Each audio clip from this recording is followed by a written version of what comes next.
Қайырлы күн, балалар. Бүгінгі сабағымыздың тақырыбы сөз және оның мағынасы торғай мен тышқан деп аталады. Сіздер осы сабақта мұғалімнің қолдауымен мәтіннің мазмұны бойынша сұрақ қоюды үйренесіздер, сұраққа жауап беріп көресіздер және мұғалімнің қолдауымен мәндес, айтылуы бірдей, мағынасы әртүрлі сөздерді ажыратып жалғастыратын боласыздар.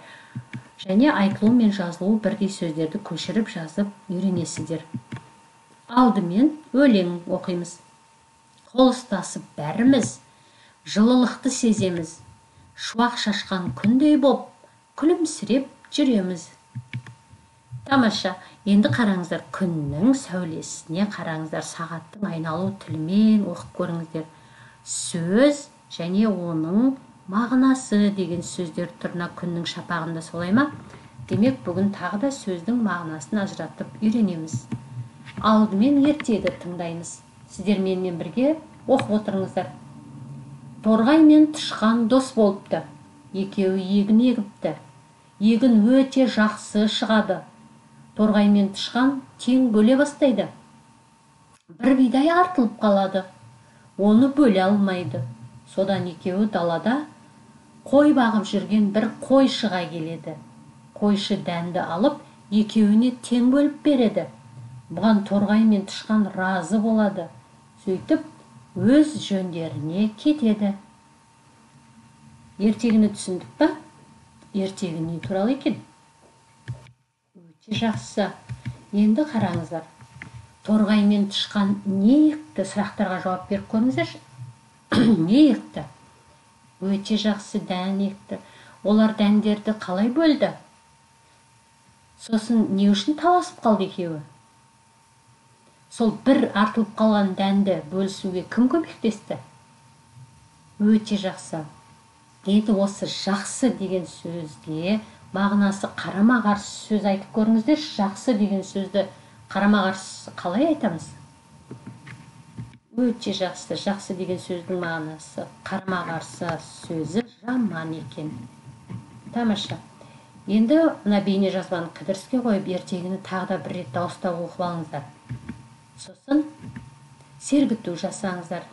Денелеріңізді сергітіп алған соң дәптерді ашып, айлакер және егін деген екі сөзді көркем жазамыз.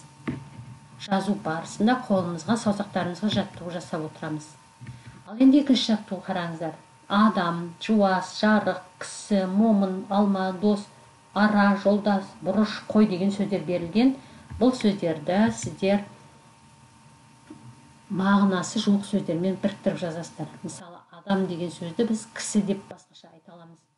Жуас деген сөзді тағы момын деген сөзбен ауыстыра аламыз. Дос деген сөздің мағынасы жоқ сөзі жолдас. Ал енді айтылуы бір болғанмен бірнеше мағына беретін сөздер бар.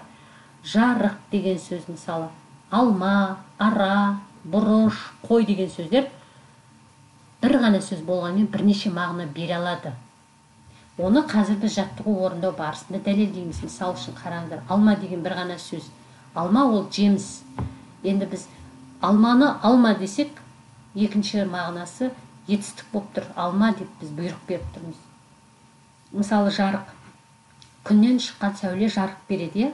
Ал енді мына жарық жерге түсіп кетпе. Ол екі мағына беріп тұр. Біріншісі күннің сәулесі, екіншісі жердің ойығын білдіріп тұр. Сол сияқты ара, бұрыш, қой деген сөздің де бірнеше мағыналары бар.